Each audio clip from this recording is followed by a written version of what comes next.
guys, Ash here, Shadow Legends. Welcome to the video. Send some love, some positive vibes your way, especially if you need it out there today. Guys, it's gonna be a good one because we're gonna talk about a champion that I've really never done a dedicated video ever on, and it's a shame, but we're gonna fix that today because it's the best epic burner in the game, at least in my opinion. Now, who else will we put in the conversation? I actually mentioned this topic a video or two ago, so I'll be brief, but my top 3 burners out of any epic in the game personally, and let me know if you think I'm snubbing anybody, but for me, for a while, it was Mordecai, right? A force affinity burner. He's also bringing turn meter fill. He's also bringing increased attack on an AoE. His burns on a 4-turn cooldown, and he is an affinity. Well, obviously, Ash. He's a force affinity, so you have to be careful of, obviously, spirit affinity matchups. So there's Mordecai, right? Now, talk about a void affinity burner, who you guys know how much I love Frenzy. Frenzy the Cackler is next level. She's got the AoE provoke, she's got the increased defense, she's got the 3-time at random burn, and then on the A1 she has activation on the burn, okay? So I love her, but it's not a dependable 100% on an AoE burn. That's why, for me, for my money, the number 1 epic burner, and I'm gonna prove to you guys today as to why, is gonna be Ogryn Tribe Void Affinity Skraank. Now, Skraank is a cool looking little dude here. I mean, he's got the Ogryn Tribe kind of aesthetic going on here. I like the looks of this guy. Nice goggles, Skraank. Nice goggles, man. And he's got like weapons for days. He's like dual wielding over here with these swords or scythes or something. And then he's got the daggers, the dual wielding daggers. He's got the crossbow on the back. He's got the arrows. My man came to battle, dude. I'm wearing everything you own. So why do I like him so much? First of all, again, void affinity. So affinity does not matter. He's going to be landing those burns no matter what the affinity's attacking. On his A1, he has a 40% chance of placing the big version of Weaken for 2 turns, but that's a 75% chance if they're under burn. Now, of course, Weaken, the best way to get more damage on a target with that 25% extra damage because of the debuff, and it's a very dependable clip, 80% with a Sniper Mastery, provided they're under a burn, 45 without. On his Sup on Blood, I like it. A 2-time hitter on a 3-turn cooldown, heals his champion on 15% of their max HP on each critical hit, which is nice because if there is a knock on Skraank, his base HP is a little low at just shy of 14k. But he also brings an increased attack on this champion for 2 turns, provided the target's under a burn, so he can bring his own increased attack. His Unleash Havoc is an AoE HP burn on a 3-turn cooldown. So we can get back to it a little bit faster than a Mordecai. Again, being void affinity, we don't have to worry about affinity matchups. Has a 100% chance to win both to placing a burn for 2 turns. Now, this is where things get really interesting. Fills this champion's turn meter by 15% if at least one enemy is hit with a critical hit. So now we get even turn meter fill off of this A3, allowing us to get back to our next skill a little bit faster as well. Pyromania on the passive increases this champion's attack and crit damage by 5% every time a burn debuff triggers on an enemy, and we can ramp that up to 25%. That makes him an excellent damage dealer for Hydra Clan Boss as well, with that ramp up damage and a longer duration battle. And today I'm going to show you some of my favorite ways to use Skraank and different teams to build around him for some key areas where you're going to need a burner. But first, really quickly, let's take a look at the build. All right, guys, so here is my Skraank build. I'm not going to overcomplicate this one. Perception is still one of the best sets inside the entire game. Of course, we could go like absolutely bonkers with feral gear or something crazy like that, pinpoint gear as well, but I'm going to keep it basic. Triple perception still gets the job done. We're getting 120 accuracy and 15% speed. Sign me up. So really quickly, let me run you by the total stats as well as what gear pieces we have in different areas on the accessories and the artifacts. 230 speed, 5200 on the attack, crit capped at 101, 257 on the crit damage. Most importantly, accuracy, generally 10 to 12 points of accuracy per dungeon level that you're negotiating inside the arena. There's no such thing as too much accuracy. And then in Hydra areas like that, we're obviously going to be just fine at 522 accuracy, way more than enough. And that's generally what happens if you put triple perception and an accuracy banner on a champion. Now, in a lot of areas, we're kind of overkill with accuracy, so I could go with more attack if I just wanted more nukage out of this champion. The cool thing is, he's a nuker and an HP burner. He deals a lot of damage. He has really good multipliers we'll take a look at in a second. Crit damage on the amulet. We have HP for some survivability on that ring. Need to glyph it out too. We have speed on the boots. We have attack percentage on the chest. We have crit damage on the gauntlets. For the masteries, well, you guys can see right here, we went pretty obvious, right? We went down the support tree. We picked up a sniper for that A1, for that weaken. We have Master Hexer to extend the duration of the burns that he's landing in the weaken. We did pick up Cycle of Violence because he can hit hard. We picked up Life Drinker because he can hit hard and heal himself in the process. And we went with War Master as well. If you just wanted to like try this dude out in the arena or something like that, you could go with Helm Smasher, get a little bit of ignored defense on him, but I think he's just fine for almost every area in the game with a build like this. For me, in terms of blessings, if you have him 6-star, I would go with Crushing Rend. Otherwise, I'd probably go with Cruelty or Phantom Touch as well. Phantom Touch maybe against like boss content, dungeon content, perhaps Cruelty against areas like Hydra Clan Boss, but you really can't go wrong either way, in my opinion, with either of those. I tend to be a Cruelty guy, get more damage out of everybody else as well, vis-a-vis the decreased defense, but that's just me. What about you guys? Do you tend to go with a lot of Phantom Touch on epic champions, or do you go Cruelty or Crushing Rend? Let me know about it in the comments below. But anyway, guys, what? Don't piss me. Let's get to it. Let's get to it. Now, I didn't test this dude at all inside the arena, but I just want to do a quick DPS check on this guy, right? I want to see what he can do. Let's just go against this squad. Hopefully we beat them. Don't worry, we won't use that team. Do I have like yeah, I have an Arbiter team like made here. Let's put him on an Arbiter team. Hopefully she has gear on right now. You can see like a little preview of the champions that we will be seeing in today's video on these top 2 lines or so. But let's go ahead and right in front of my face, there he is. All right, let's see how we can do here. Let's see what he can do for damage, right? In a PvP setting. Like I said, I know people out there use him, especially like just as a traditional arena nuker, just farming up your Great Hall, right? So let's pass it to him and see what he can do here. So we already have the increased attack. We're just going to go with the AoE.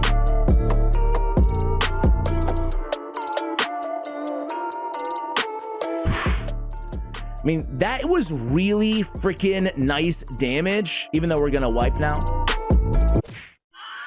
That was really nice damage considering he has no ignore defense, no lethal, no savage, no helm smasher. I was pretty impressed. Let's do one more. Just a quick DPS check here. This team's like a bit easier to say the least. So let's go against this team, see if we can wipe them all with one, A3 ability, right? So let's decrease defense, weaken. Oh, it should be easy. Should be a breeze for him right here. All right, boom. Oh yeah. He could easily be an arena nuker. You're not gonna see him in the end game, but for an epic champion, man, it's actually a pretty dang solid nuker too, huh?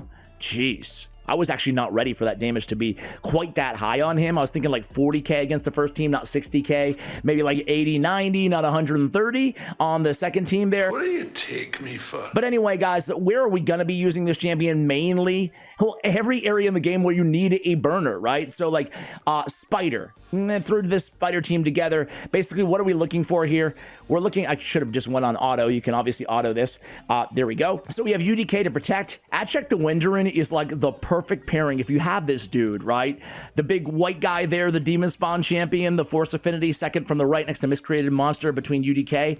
This guy's amazing because he's healing or filling turn meter off of burns and freezes off of his passive. He also brings a block debuffs. He brings the strengthen. He brings a lot to the table. A very good champion specifically to pair with Skraank in a lot of different areas. It doesn't need to just be against Spider. Now, Spider stages 21 through 25, Skrank's going to be an MVP. Spider stages 1 to maybe, well, all the way to 10, especially if you have like activators to pair alongside a Skraank. You can use Skraank to set the table with the burns and then have, you know, anybody come in there, Assissia, Artak, although they have burns too, come in there and start activating them, right? So having an activator going alongside him will obviously speed up these runs significantly. I just wanted to run it old school. So basically all I'm doing here is having UDK to soak up those hits, having the Seal of the Drakes in case UDK dies or anybody else on the team for that matter, and then just have a healer on the team. I could use a Reliquary Tender instead of an Adcheck the Wenderin or something like that. But Skraank is going to get it done with his burns.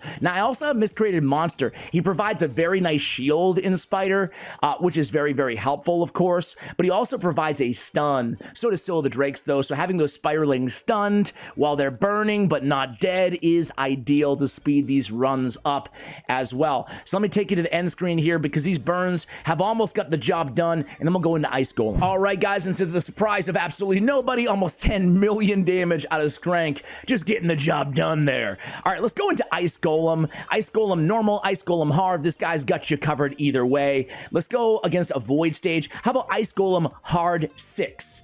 Now we have the same team. I checked the Wenderin. By the way, that ability I was talking about is right here on Twisted Hunger. Heals all allies every time a burn ticks. Has a freeze or a burn on the A3.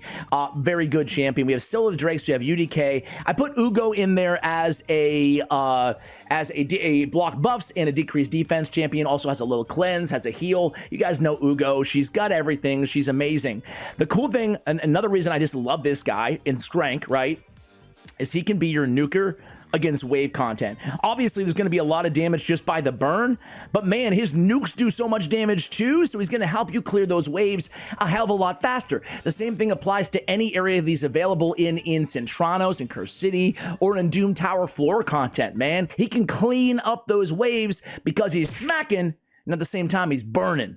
Burning and smacking. Let's take a look at those, and they recommend Phantom Touch as well on in Crushing Rend on hellhades.com. Look at these multipliers. A 3.8 damage multiplier on his AoE. That's super good. Keep in mind he has the stacking up the crit damage and the attack up to 25%. On his A2, he's a godlike damage rating of a 2.5 on a 2-time hitter. On his A1, he's a 3 multiplier. Let me tell you, that's all really freaking solid, especially for an epic champion on those multipliers, right? So, man, he's a real combo. Traditional AoE nuke, single target nuke, godlike damage rating, and burning, and escalating his own stats, which is super helpful being an epic champion, being a little bit less, obviously, than we're used to from legendaries and mythicals. But anyway, here we go against the Ice Golem hard. So this dude hits very hard, right? Got a ticket to nowhere. I like having, if you needed a substitution, you could kind of go to support here, run like an Ugo or Ursula the Mourner in place of an Achek the Wenderin, a champion like that. I love having UDK on these teams. He's just really good at soaking up those hits, as well as just helping out your team by his shields, as well as his continuous heal on his A3 ability, right? But you're going to see that slow and steady always wins the race when it comes to Ice Golem, especially the harder that you get, because this guy can absolutely smack. But this team has it on lockdown, and if anybody does die, it's probably going to be Skraank because he's the squishiest of the team. That's why we have Scylla the Drakes there to pick him back up when my man falls. All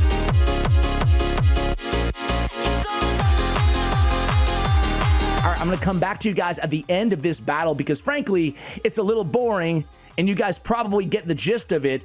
But man, you just saw it right there too. Skraank just dishing out some serious damage against a super. Look at that A2. Tell me you don't care. I just need you to hold me. I just need you to show And that was some big boy damage there against the Ice Golem on hard difficulties. This is not, you know, Ice Golem 20 normal. This is hard 6, and my man's just doing some serious legendary-like damage. All right, guys, big hit came in. I'll be right back at the end screen. All right, so Skraank continuing to get it done there with 6 million damage, taking down that Ice Golem with ease, making it look simple. Man, he hits hard. You know what? I've been actually looking for some decent provoke gear. This is not like a 5-star epic is not capable on my account lately, but I am really hurting for anything provoke. But I don't think I need it. I don't think I need it. But you know, you talk yourself into these artifacts, don't you? Sometimes, even though you set rules and parameters for yourself. So yeah, Skraank just doing what Skraank does. I got one more for you guys. We got P19. Where are you, P19? Right in front of my face? Probably. Where are you? I wanted to show. Okay, I want to show you him in wave format, just against other damage dealers out there. So we got a Ninja, we have a Lorne the Cutter, we have a Gory, and we have a Shatterbones. Now, all 5 of these champions are built for damage. Okay, so I really want to see who comes out on top. I did a test run, but I didn't have them all built out for damage when I did, so I went back in there and made sure that everybody's crit capped and stuff like that. Some of them I had kind of in a control build, like Gory specifically. Ninja I had with no crit rate as well. So now I kind of want to compare everybody if we can get through the stupid block damages, right? All right, I'll come back at you guys in the second wave. All right, second wave, it's go time. It's go time. All right, so Frostbreaker comes in, Scion Slash from Ninja. Here we go, landing that burn, very nicely done. We come in there with Lorne. I've talked about Lorne before, guys. Man, nobody talks about that dude. He's like the most forgotten epic champion in the game. Just super neat, like nobody. I haven't heard any YouTuber ever talk about Lorne the Cutter, and maybe he should be my next spotlight because I think he's absolutely insane. Like one of my favorite epics. That's how much I love Lorne the Cutter. Here's Johnny. And there he goes, dude. Lorne, right on cue, was just like, Nuke City. Whew. All right, Skraank still out damages him though. 430,000 damage. Man, guys, let's go ahead and take a look at Hydra Clan Boss.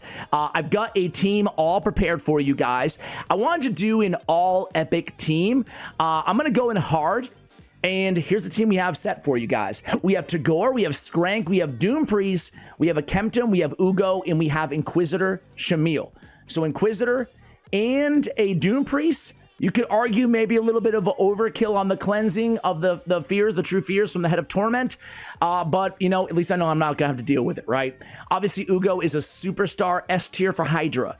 Again, decreased defense and block buffs, super important. We have all the damage from not just Inquisitor Shamil, obviously, not just a Kempton, but our guy, the man, the myth, the legend in Skraank as well. I think that Skraank, Inquisitor can deal a ton of damage too. And I have him built in 6-piece Merciless. So he's going to be ignoring defense a lot more. It'll be very interesting. I suspect, I'm going to let it run for like a half an hour or so. I suspect that damage-wise, first of all, should be an easy 1 key, obviously. I would assume this clan, could also 1 key at higher difficulties as well. Like a super robust epic team, right? With a lot of survivability and a reviver if we need it. Really have all the essential kind of buffs and debuffs here. You can put Rector Drath in as well instead of a Tagore, but then you'd be looking for an increased speed champion as well. So just trying to mix and match a little bit there. But either way, you can see off to a really good start here. Just a lot of survivability, which I like, right? And enough damage in those 3 to get the job done. Now, I Kempton, most of his damage is really going to come from the Hex, right? Coming from all those Hexes that he dishes out. But still, he's going to be an MVP and a GOAT on this squad. All right, guys. So I'm going to let a half an hour pass by. I'll come back to you guys, and we'll see how this squad is doing. Be right back. All right, guys. I let it run for almost a half an hour. We just got a devoured Inquisitor Shamil, so we're going to end it here. But, man, this all-epic team is really effective, really juicy, really good. Juicy, is that the right word?